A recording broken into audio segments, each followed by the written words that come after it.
Buffalo migration and the trails they paved made way for early settlers to Kentucky. One such clearing made some 200 years ago was at the edge of the Kentucky River known as Buffalo Trace. From the early settlement that was established in that location grew what is now known as Buffalo Trace Distillery.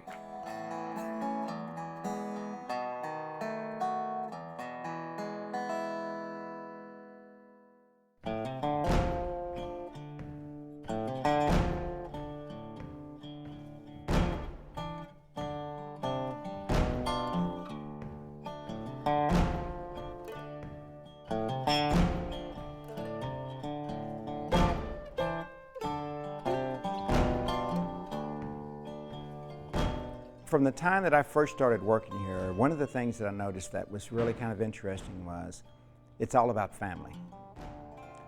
You have a lot of second and third generation folks that are already working here, and then you have other generations, kids that are offspring of the folks that are working here now that can't wait to work here. They're fascinated with this place.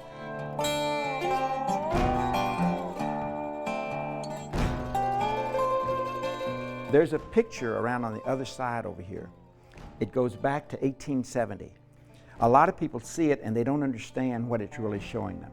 1870, you have Scottish, Irish, Welsh, a big old greyhound dog, which was a Welsh dog. You see African Americans with different features that tells you that they came from different countries, different tribes. And they're all standing there. Some have business attire on, some are workers. And it tells you they were an entity amongst themselves. My name is Freddie Johnson. I'm a tour guide at Buffalo Trace Distillery. Well, first off, it's the oldest continually operated distillery in the United States. It is one of only 4 that was allowed to continue to make whiskey during Prohibition, and it was the only one in Kentucky that went uninterrupted all during Prohibition, making product for medicinal purposes. So I'm sure you've probably heard the story before that you had to have a doctor's prescription to get your whiskey. Most people didn't realize the limit. You were only allowed 1 pint bottle every 10 days. You got 3 little bottles a month. Every member of the same family got sick. Even the babies needed it for their gums while they were teething. And by the time Prohibition was over and it was amended in 1933, doctors had written over 6 million prescriptions just for whiskey.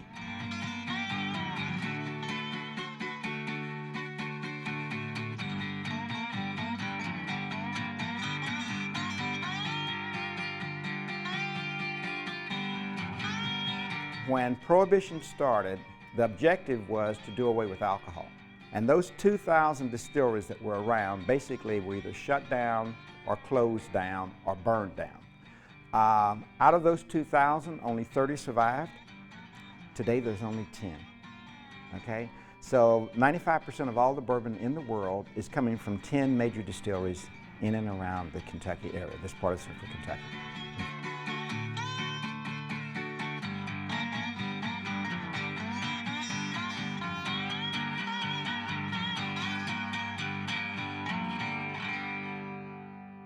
The official start of this distillery was 1787, and the initial name of the distillery was OFC, which stood for Old Fired Copper. Some people called it Old Fashioned Copper, but it was the original pot stills that were made of copper that started the whole process at this distillery. Our permit is dated 1787, and this distillery has not missed a year of making whiskey since then.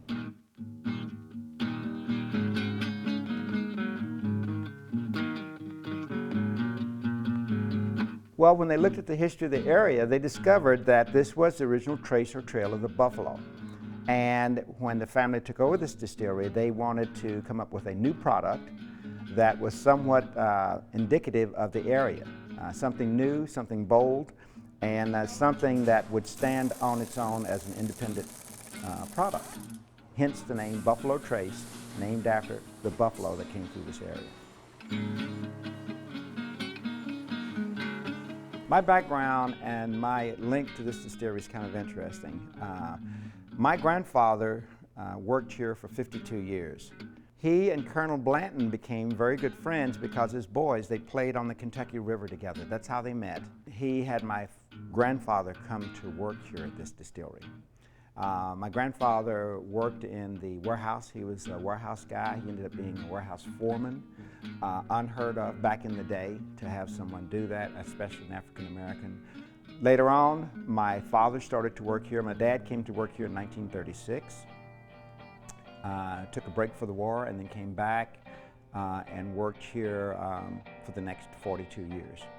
And I fished on the riverbank with my dad and my granddad, and it started when I was about 5 years old. And occasionally they would let me come up and see the distillery and see how things worked and see what was going on. I became fascinated with this distillery as a kid. He had me promise him that if I ever came back during his lifetime, that I would work at this distillery just for a little while, okay? So he could tell everyone he had 3 direct generations to work here. As it turned out, I became the caregiver for he and my brother. They've since both passed away, but during that period of time, I kept my promise to my dad, and I've been here for about 10 years now.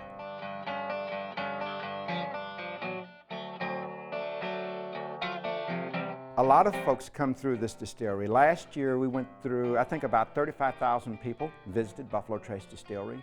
It's kind of like that little quiet little place that nobody's heard about, but a lot of people have been to.